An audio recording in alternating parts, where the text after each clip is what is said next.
Buenas noches, gusto saludar a los jóvenes, ¿qué tal están? Buenas noches, licenciado. Bien, gracias. Buenas noches, licenciado.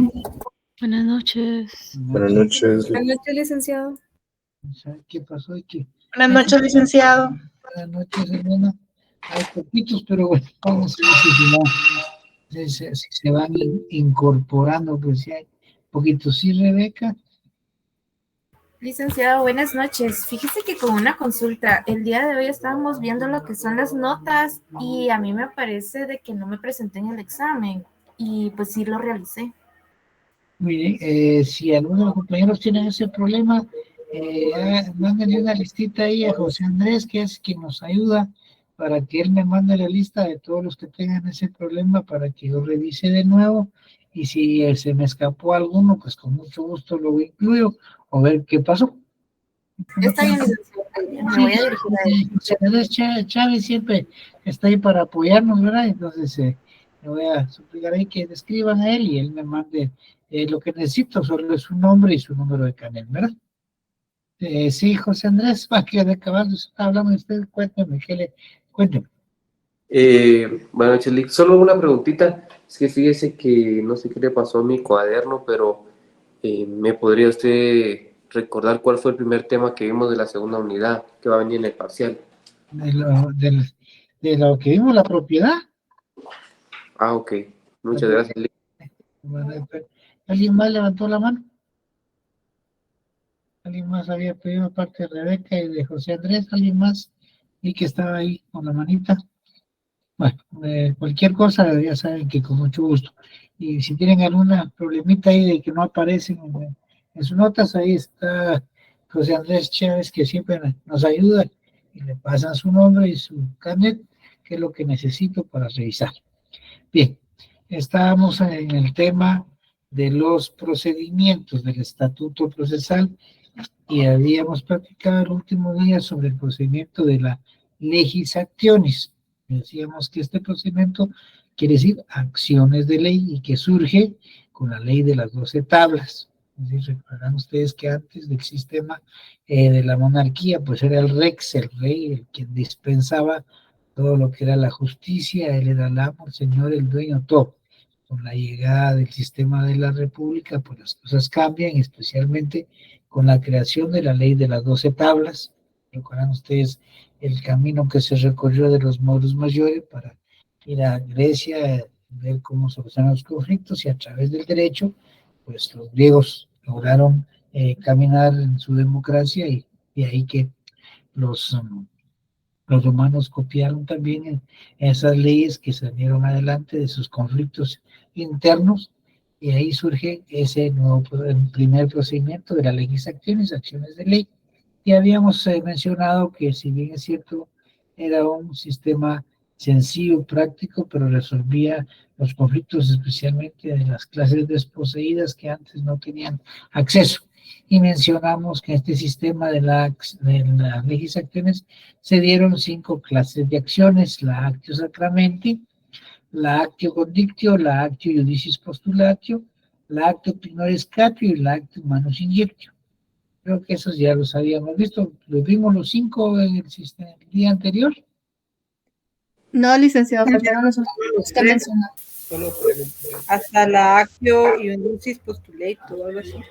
Bueno, vamos a repasar, recordarnos un poquito. Decíamos que la actio sacramenti, lo que implicaba aquí era que tanto el demandante como el demandado deberían de depositar ante el juez una cantidad de dinero que se conocía como sacramento, y quien salía ganando o victorioso del proceso, pues recuperaba su parte y se le entregaba la de la otra, el contendiente, como una retribución, porque las condenas en este sistema eran eminentemente pecuniarias, es decir, de pecunio, de dinero, pecuniarias, ¿no? Era el sistema del actio sacramenti. La actio condictio decíamos que se refería cuando realmente se reclamaba una cantidad cierta o una cosa determinada, la condictio certae pecuniae o la condictio certae rei. Y decíamos que la actio iudicis postulatio es cuando se escogía un árbitro o un árbiter como juez. Se trataba de dividir herencias o de dividir bienes comunes o de fijar límites entre propiedades. Y ahí nos habíamos quedado, hasta ahí, ¿verdad? Sí, hasta ahí. Bueno, entonces la otra actio se llama actio pignoris capio. No voy a copiar acá. Actio.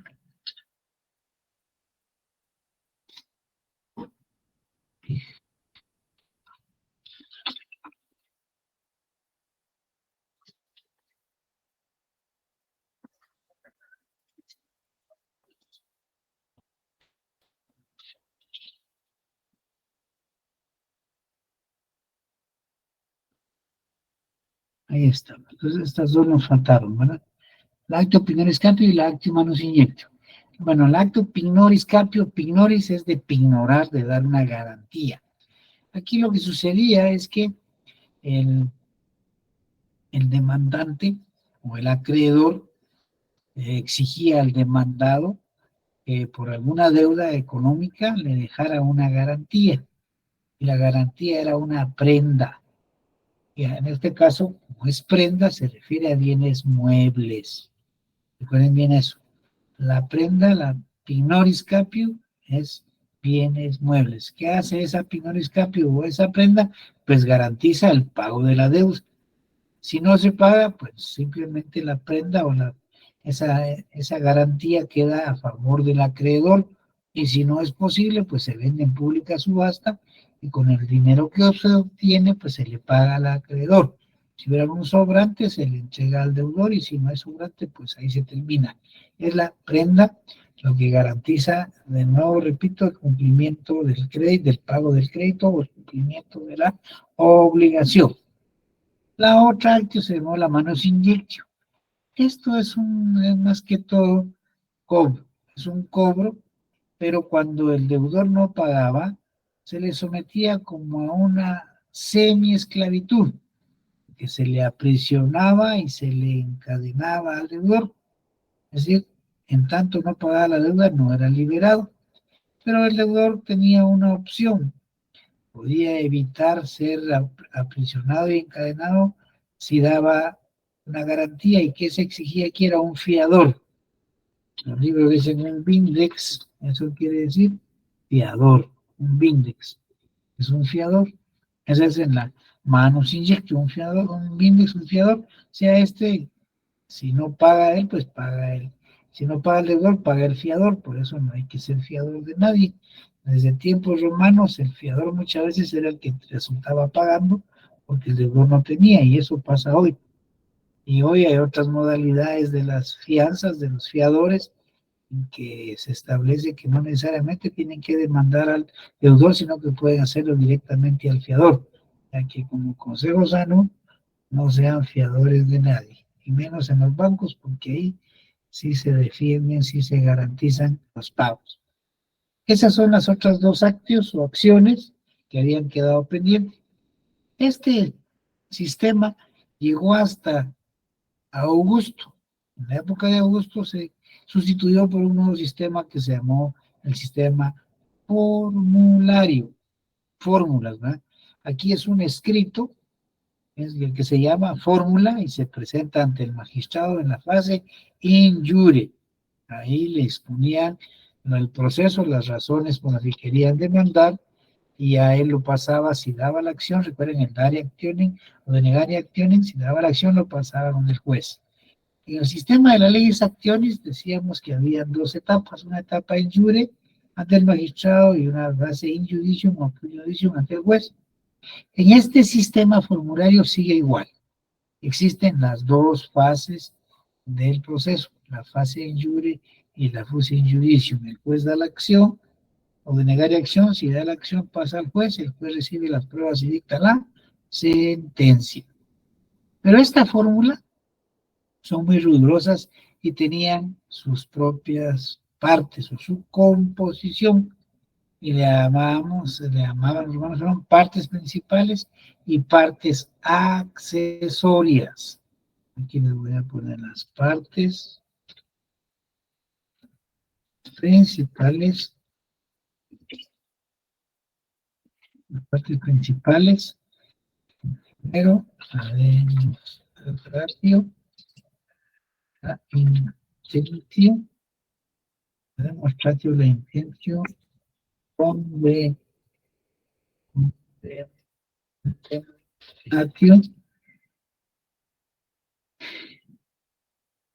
y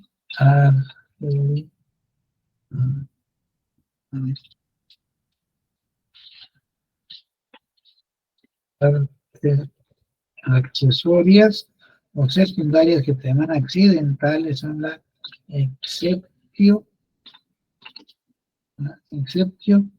y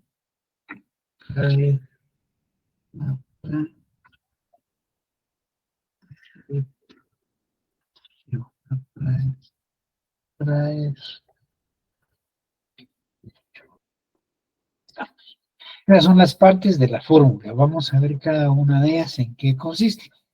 La demonstratio es la parte en que está obligado el demandante o el actor a resumir por qué demanda, la causa por la que presenta su demanda, es decir, los hechos.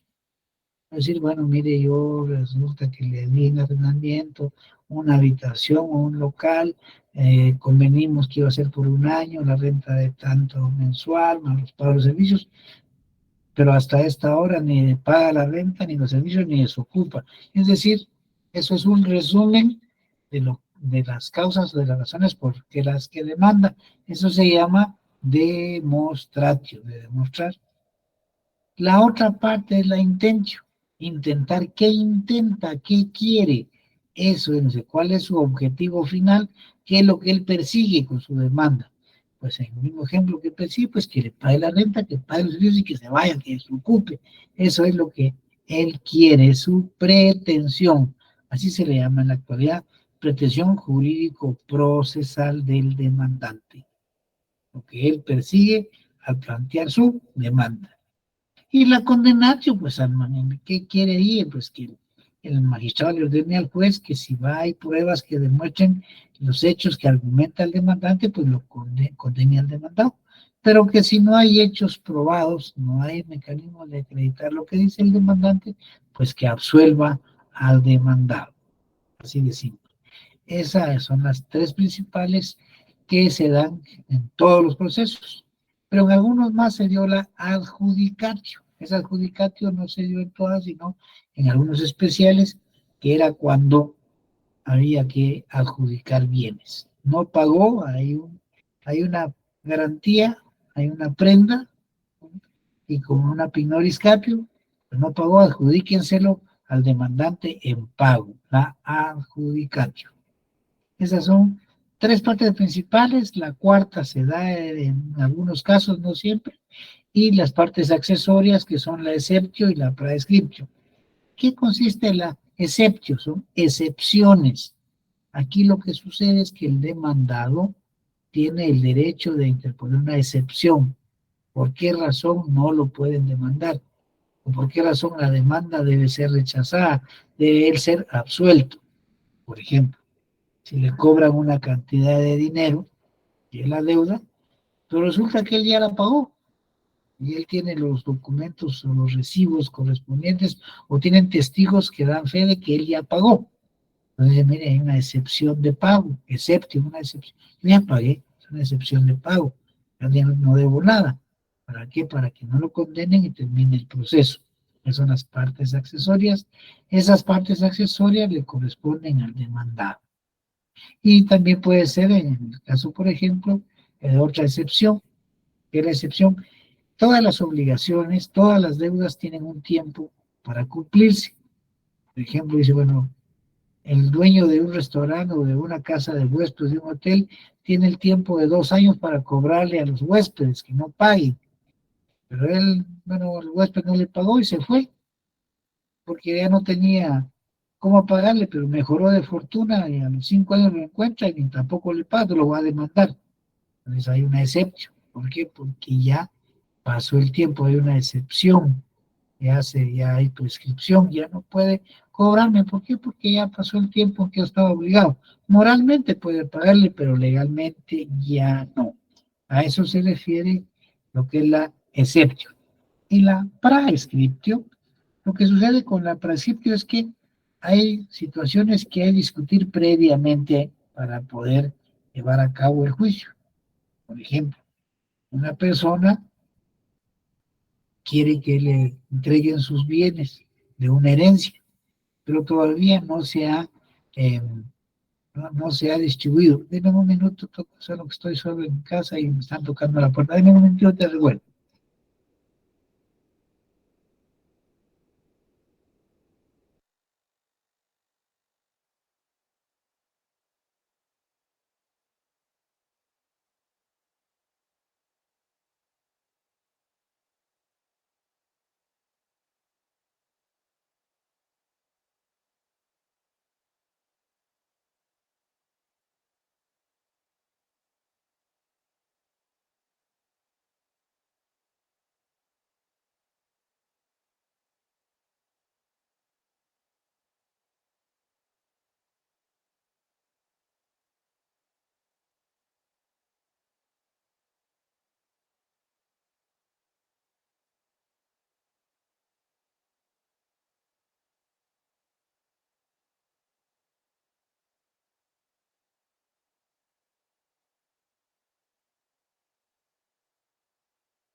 Perdón.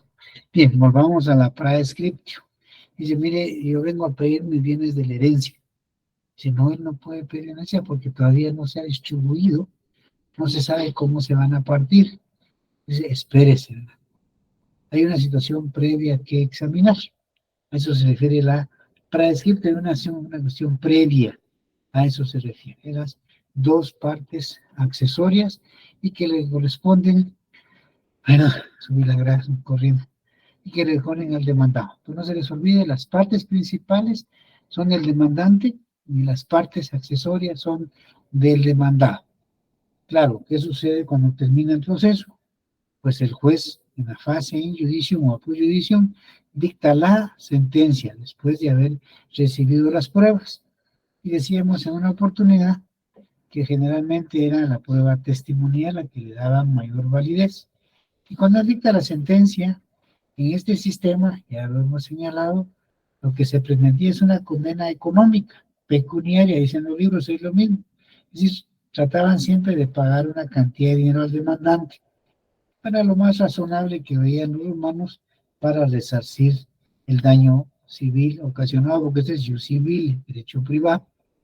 Pero había un problema que podía darse al dictar la sentencia. El juez podía otorgar menos de lo pedido o más de lo pedido. Eso se llaman defectos de la sentencia. Y el plus, uno se llama minus petitio, el otro se llama plus petitio. Minus petitio es menos de lo pedido, ¿va? Minus, menos.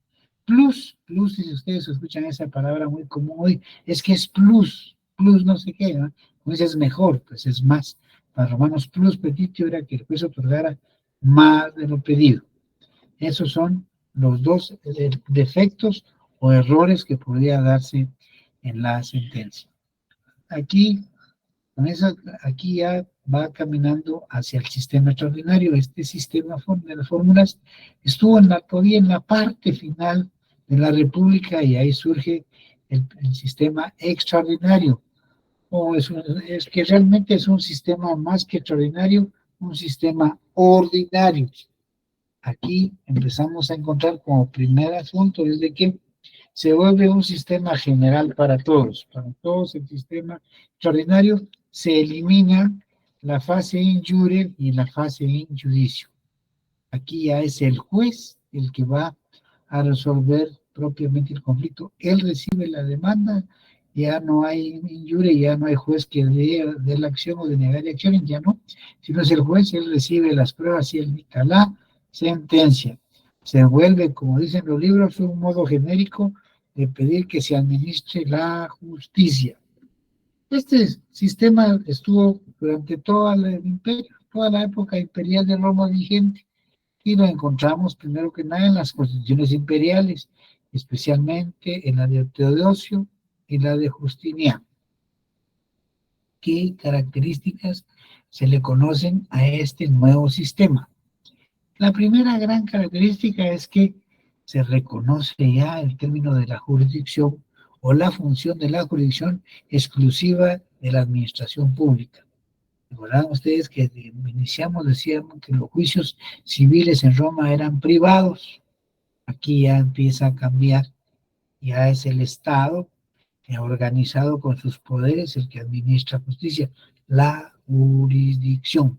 El primer, podríamos llamarle la primera manera de entender cómo se solucionan los conflictos, ¿a través de qué? A través de la jurisdicción. ¿Sí, Dani? ¿Cómo se llamaba este sistema? Extraordinario, sistema extraordinario. Gracias. Pero decíamos que ya aquí se utiliza ya la administración pública para que resuelva los conflictos. Y de ahí surge esa figura de la jurisdicción que la reconocemos hoy en la Constitución y en nuestras leyes ordinarias. 2000 años después, resulta que encontramos en la Constitución el término de la jurisdicción y a quién le corresponde.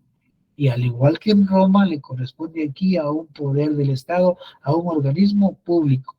Ahí les voy a rogar que alisten su Constitución y su ley de organismo judicial que vamos a usar en estos momentos. Constitución, ¿quién tiene su Constitución para que nos lea el artículo 205 para que comprendamos, primero que nada, la jurisdicción en la Constitución? Que les decía yo hace un rato, que ya se regula en las constituciones imperiales, o sea que este derecho no es novedoso, no es nuevo para nosotros, sino que viene derivado de una constitución imperial a nuestra constitución política. ¿Quién ya lo tiene por ahí? ¿205? ¿Sí, Nancy? Sí, es artículo 205, garantías del organismo judicial. Se instituyen como garantías del organismo judicial las siguientes. A. La independencia funcional. B. La independencia económica. C. La no remoción de los magistrados y jueces de primera instancia, salvo los casos establecidos por la ley. Y D. La selección del personal. Y ese artículo, quizá debemos leerlo antes, está encadenado con el artículo 203, que se refiere exclusivamente al tema de la jurisdicción, que tal vez debiera dejarlo primero. Pero Nancy, ya que está usted, ayúdanos con el 203. Artículo 203. Independencia del organismo judicial y potestad de juzgar. La justicia se imparte de conformidad con la Constitución y las leyes de la República. Corresponde a los tribunales de justicia la potestad de juzgar y promover la ejecución de lo juzgado. Los otros organismos del Estado deberán prestar a los tribunales el auxilio que requieran para el cumplimiento de sus resoluciones. Los magistrados y jueces son independientes en el ejercicio de sus funciones y únicamente están sujetos a la Constitución de la República y a las leyes. A quienes atentaren contra la independencia del organismo judicial, además de imponérseles las penas fijadas por el Código Penal, se les inhabilitará para ejercer cualquier cargo público. La función jurisdiccional se ejerce con exclusividad absoluta por la Corte Suprema de Justicia y por los demás tribunales de la ley que la ley establezca. Ninguna otra autoridad podrá intervenir en la administración de justicia. Gracias, Nancy. Ahí vemos cómo esta función que era privada pasa a ser parte de la administración pública y de ahí se traslada a nuestra legislación, primero en la Constitución y después en la ley de orden judicial. ¿Por qué está en la ley de orden judicial? Porque la ley es exclusiva de ese poder del Estado. Recuerden ustedes que se divide en tres poderes: ejecutivo, legislativo y judicial. Pues la ley del organismo judicial es la ley que se aplica a todos los tribunales y lo encontramos también en sus artículos respectivos. ¿Quién nos ayuda ahí con el artículo 57? A ver, ¿quién nos ayuda? Ley del organismo judicial. A ver, Selene, perdón. Voy. 50, ¿y qué dijo? Perdone. 57. 5.7.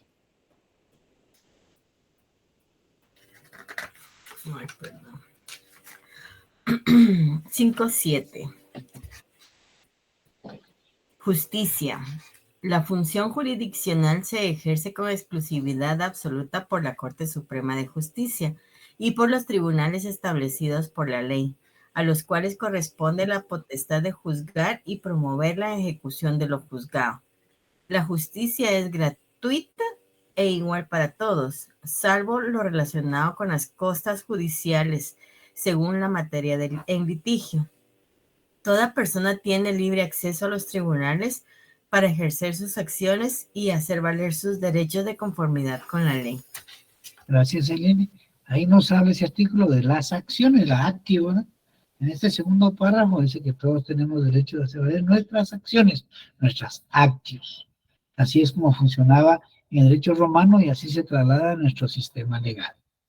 Pero además de esta característica de que ya es una función de la administración de justicia, surge también lo que se llaman los recursos procesales o medios de impugnación o remedios procesales. Se instituye un nuevo sistema. El juez, fíjense bien, el juez dicta la sentencia. Las partes, tanto el demandante o el demandado o los dos, están inconformes con lo que recibió el juez. En el sistema de las leyes acciones y en el sistema del formulario, la sentencia del juez ahí terminaba. Aquí ya el derecho va evolucionando y se crea un remedio cuando las partes no están de acuerdo, o un recurso o un medio de impugnación. Y ahí se establece lo que es la apelatio. Eso lo voy a poner. Apelatio.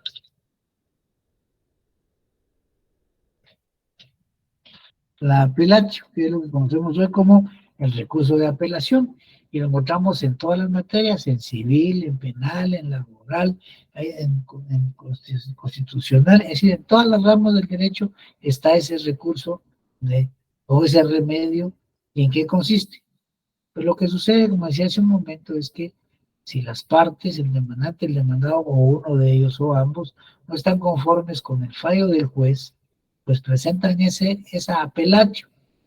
Y hay un magistrado que es de mayor jerarquía, ese magistrado revisa esa sentencia.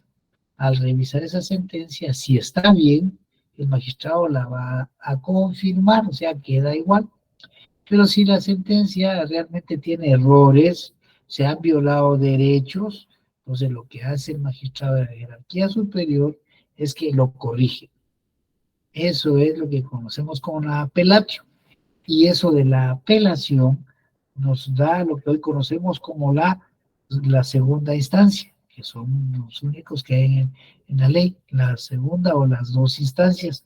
Y es tan importante esta revisión que así como lo regula el derecho romano en sus constituciones imperiales, también lo encontramos en la constitución nuestra como una garantía para los ciudadanos de su revisión de sus fallos. Leamos el 211 de la Constitución.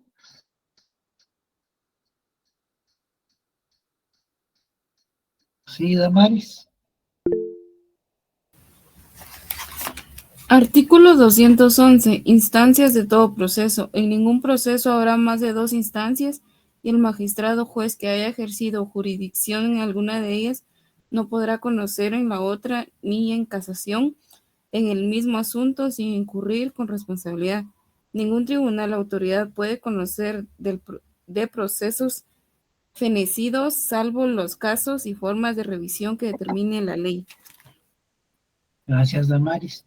Y ese precepto, más resumido, también lo encontramos en la ley del organismo judicial. ¿Quién nos ayuda con el artículo 59? 59. Sí, Damaris. Instancias. Artículo 59. Instancias. En ningún proceso habrá más de 2 instancias. Gracias, Damaris. Eso surge como consecuencia de la apelación, por lo que lo mismo hoy del recurso de apelación. Hay una instancia que es el juez de primera instancia, el que conoce y resuelve la sentencia. Cuando pasa a su revisión con el magistrado de jerarquía, y es igual, hoy pasa con los magistrados también acá en Guatemala, eso es la segunda instancia. Solo 2 veces se puede, uno dicta y el otro revisa y ahí se termina. Claro, eso no quiere decir que siempre se dé, porque puede ser que las partes estén conformes con el juez de primera instancia y ahí termina. No hay que apelar, no hay que hacer uso de la apelatio.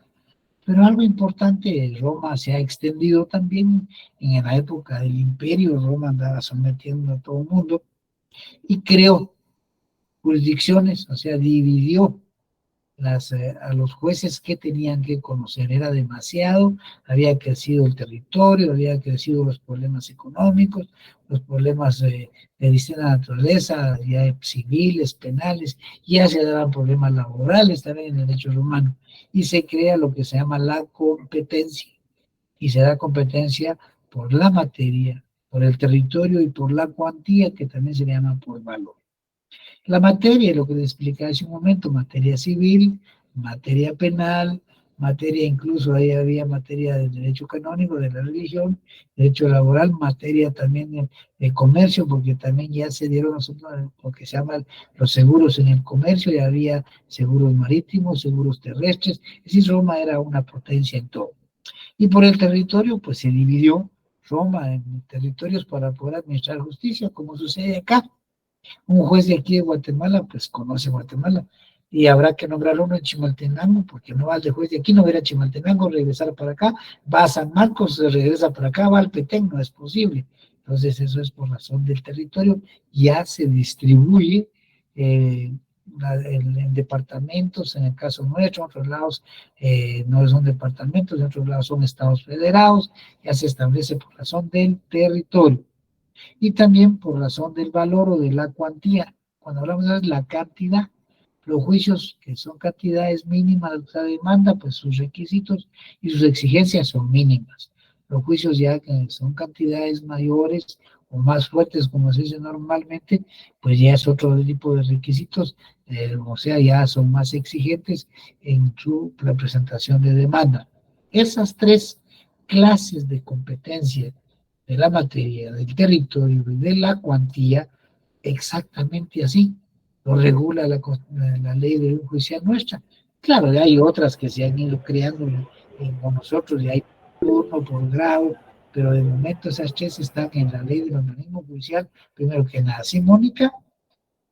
Perdón, licenciado, ¿será que puede repetir? Perdone. Dígame, ¿desde dónde quiere que repita? De lo de la competencia que estaba hablando. Bueno, vamos a repetir ahí, pues. Bueno, decíamos que la competencia, lo que pasó es que Roma creció demasiado. ¿Y qué hizo? El juez que estaba en la ciudad no pudiera resolver los conflictos de los pueblos que fue sometiendo, o más lejanos. Entonces tuvo que crear otros jueces e instalarlos allá. Lo mismo pasa acá. Un juez de acá no puede resolver los problemas de toda la república. Han creado departamentos y municipios y se han establecido en los departamentos y municipios jueces también, para que resuelvan los conflictos de ahí. Eso es lo que conocemos como competencia por razón del territorio. Pero también ha generado el crecimiento de la población, problemas de tipo económico, problemas de distinta naturaleza, civiles, penales. Entonces ahí se crea primero la competencia por la cuantía o por la cantidad o por el valor, y por la materia, por el problema que se trate. Puede ser un problema civil, es materia civil, es materia penal, es materia laboral. Es decir, esa división de la competencia la tenemos desde allá, desde Roma, y esas tres competencias de la cuantía, de la materia y del territorio lo regula igual nuestra ley del organismo judicial. Y ahí les voy a rogar que me ayuden a leer un poquito el artículo 94. A ver, ¿quién ayuda? Ley del judicial. ¿Sí, Vanessa? Voy, licenciado. Buenas noches. Artículo 94. Dice, competencia. La Corte Suprema de Justicia determinará la sede y distrito que corresponda a cada juez de primera instancia y en donde hubiere más de uno. Les fijará su competencia por razón de la manera, de la cuantía y del territorio. Ahí estamos, miren, las tres que nos da el derecho romano a través del sistema extraordinario lo tenemos hoy. Pero además de hoy tenemos en el caso nuestro la cuantía por razón de turno y por razón de grado. El de grado es lo que explicábamos de las dos instancias, primer grado, primera instancia, segundo grado en la magistratura de mayor jerarquía, o es lo que conocemos como las dos instancias o la doble instancia. Y además en el sistema actualmente existen los turnos. Hay tribunales, y especialmente los del ramo penal o de materia penal, están abiertos los 365 días del año y las 24 horas. Ahí encuentran ustedes en la torre de tribunales que está en la zona 1 del centro cívico, ahí encuentran tribunales abiertos de todo horario. Ahí están por turnos, y donde lo regula también en la ley de oficial. Y leamos el 107 para que más o menos tengamos idea de lo que es la competencia por razón del turno, que no estaba en Roma, sino ya hoy la tenemos acá. ¿Sí, Vanessa? Artículo 107. Turnos. En donde haya más de un juez de paz, deben estos funcionarios permanecer en sus despachos por turnos fuera de las horas de audiencia, a efecto de que un juez expedito para la práctica de la diligencia que urgentemente demanden su intervención, y para las sanciones económicas de los que sean detenidos por faltas. Después de las horas ordinarias de audiencia, los turnos serán distribuidos por el presidente del organismo judicial. El juez de paz que sin causa justificada no cumpliera con lo dispuesto en este artículo sufrirá una multa de 10 a 100 quetzales, que en cada caso impondrá de plano el juez de primera instancia jurisdiccional. La causa justificada deberá probarse dentro de 24 horas. Gracias, Vanessa. Ya está el turno, esa no existía de derecho romano, pero en nuestro país y en todos los países actuales existe la competencia por razón de turno máxima en materia penal. Porque en materia penal, no se les olvide, todos los días y horas son hábiles. El artículo que se leyó ahorita fue el 100, ¿qué le dije? 107, algo así, ¿verdad? 107. 107. Ahí es que alguien preguntó Sí, ahí. licenciado. Bien. Pero aparte de este desarrollo del derecho, de esta nueva forma de resolver, también se estableció en este sistema que todo iba a ser por escrito. Entonces se desarrolló por escrito. Generalmente el abogado tenía que presentar su memorial, ya no era el demandante, sino que se estableció la obligación de los abogados de participar en los procesos. Ya eran los abogados que tenían que ejercer el nombre del demandante y el nombre del demandado, advocati, así de simple, advocati. Entonces era el abogado, y a ellos eran los encargados de llevar los procesos de las personas, y les creció Roma inmensamente, entonces tenían que darle la importancia según la naturaleza de cada caso. Y algo más importante, también ya se estableció los gastos que se realizaban, tanto por el demandante o demandado, como también los honorarios que debían de pagarse a los abogados. Diocleciano, así era un emperador, emitió un edicto, se recuerdan ustedes de los edictos en las fuentes del derecho, que eran leyes que emitían los pretores. Pues aquí el emperador Diocleciano emitió un edicto donde estaban los precios que debían cobrar los abogados, y es el origen de lo que conocemos hoy como el arancel. O sea, hay una tabla en cuánto se cobra dependiendo del caso que se trate. Así es lo que conocemos hoy como arancel. Pues desde Roma viene eso con el emperador Diocleciano. Cuando hablamos de emperador estamos en la época del imperio. Pero también surge otra novedad en este sistema, que es la contrademanda, que también se llama reconvención.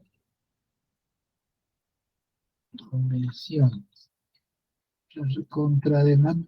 ¿Qué quiere decir esto? Que ya el demandado no se limita a solo ser demandado y esperar la sentencia, puede también contrademandar o contraatacar. Esa contrademanda te demanda en reconvención o reconvenir, dice reconvenir al actor, es decir, contrademandar.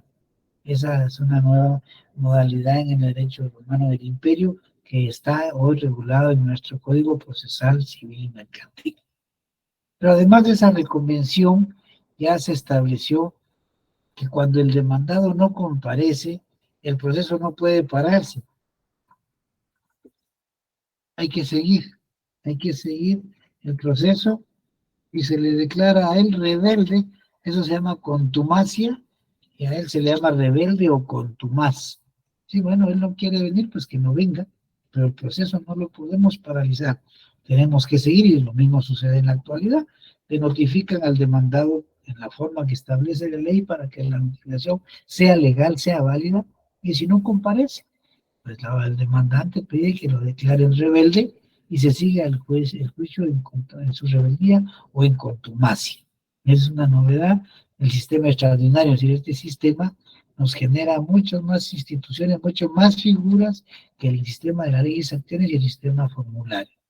También ya se establece el sistema de las audiencias, que ya se piden audiencias, como ustedes escuchan hoy, ¿verdad? En la televisión que hay audiencias, pues ya se establece ese sistema como una nueva modalidad en el sistema extraordinario.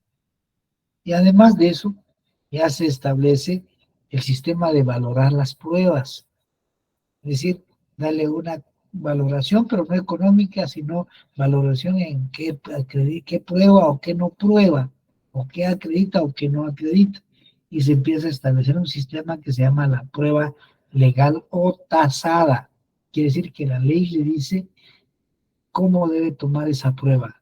En aquel tiempo, pues, en sus primeras épocas en que apareció la prueba tasada, pues era el testigo la prueba fundamental. Así se estableció. Esa prueba legal o tasada se traslada a nuestro sistema legal y lo vemos en el Código Procesal Civil y Mercantil, lo que es la prueba legal y tasada. De alguna vez dice, no le ata las manos al juez. El juez tiene que calificarlo como dice la ley. Si tienen alguno ahí, alguien en su Código Procesal Civil y Mercantil, pues me gustaría que lo viéramos solo porque vean en qué consiste la prueba legal o tasada.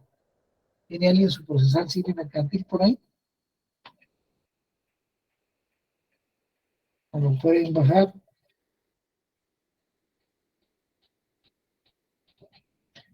¿Nadie?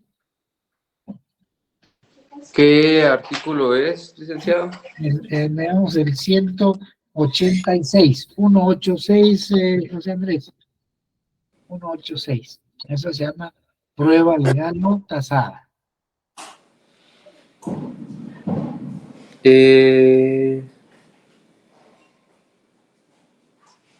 Me aparece autenticación de los documentos. Ahí estamos, a eso vamos a ir eso. Eso viene del derecho romano, desde el periodo o sistema extraordinario. Veamos. Dice, los documentos autorizados por notario o por funcionario o empleado público en ejercicio de su cargo producen fe y hacen plena prueba. Hasta ahí, hasta ahí nada más.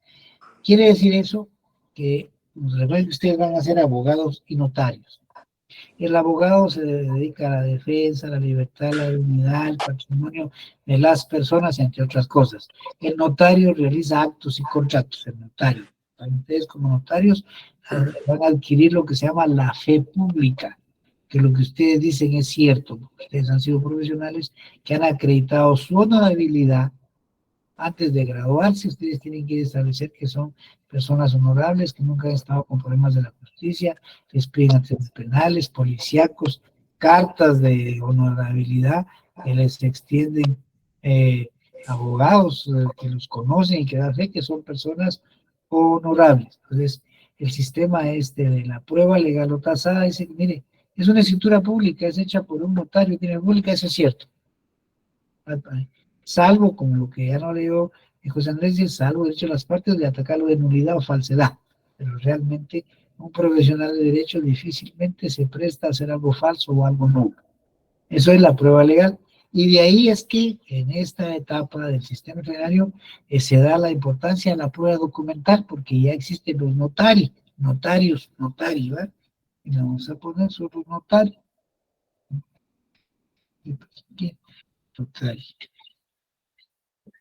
Notarios, son los notarios, tienen fe pública, lo que dicen ellos es cierto, ¿no? Es cierto. 186 es, ¿verdad? 187. 186 creo que es. José Andrés, es 186, ¿verdad? ¿Cuál necesitas, licenciado, perdón? No, del que leímos, el 186. Sí. Sí, es que Damaris puso 187, no, es el 186 Damaris.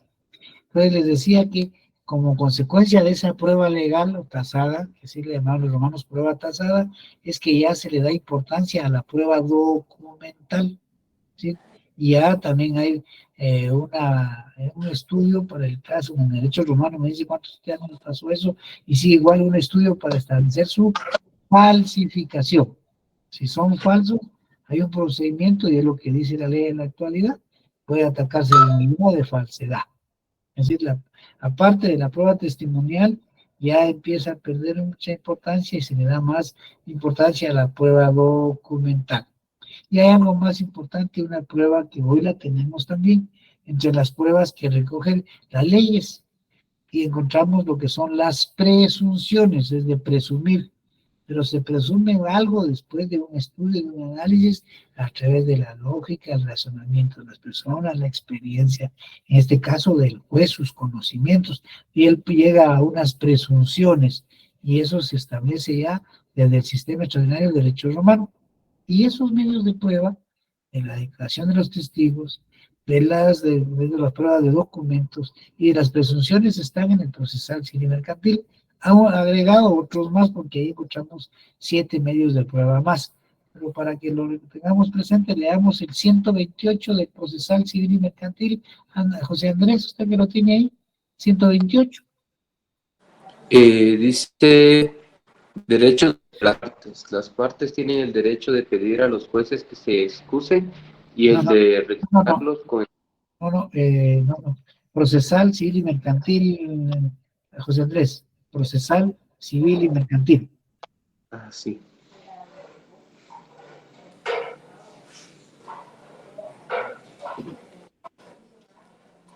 Voy. Medios de prueba. Son medios de prueba, primero, declaraciones de las partes. Segundo, declaraciones de los testigos. Tercero, dictamen de expertos. Cuarto, reconocimiento judicial. Quinto, documentos. Sexto, medios científicos de prueba. Séptimo, presunciones. Gracias, Andrés. Ahí están, miren esos 3. Los 3 que surgen del sistema extraordinario están ahí. Declaraciones de testigos, documentos y presunciones. Con el desarrollo del derecho, pues lo que ha pasado son 2000 años, se han establecido nuevos medios de prueba que los agrega ahí nuestro procesal civil y mercantil. Y esos son los únicos medios de prueba que están en eso, no hay más. Esos 7 que están ahí son los que se utilizan en la actualidad. No sabemos si con el transcurrir del tiempo van a surgir nuevos medios o nuevos sistemas de valorar las pruebas. Es que todas esas características son las que nos deja a nuestro sistema, el extraordinario, que se volvió un sistema único y general en el derecho romano. En la época del imperio, hasta la caída, como ya mencionamos, que terminó con la caída del emperador Justiniano. Bien. Si hay alguna duda la vemos, y si no, pues los dejo por hoy. Terminamos el tema en estatuto procesal, ¿sí, Marta? Licenciado, buenas noches. Fíjese que yo solo quería hacerle una pregunta. Yo me evalué y me sale que no asistí a lo de la evaluación. Marta, usted no estaba al principio de la clase, ¿verdad? No, perdón, licenciado, es que fíjese que como me dio dengue, estoy algo mala todavía. Qué pena, bueno, qué pena. Cuídese porque la salud es vital.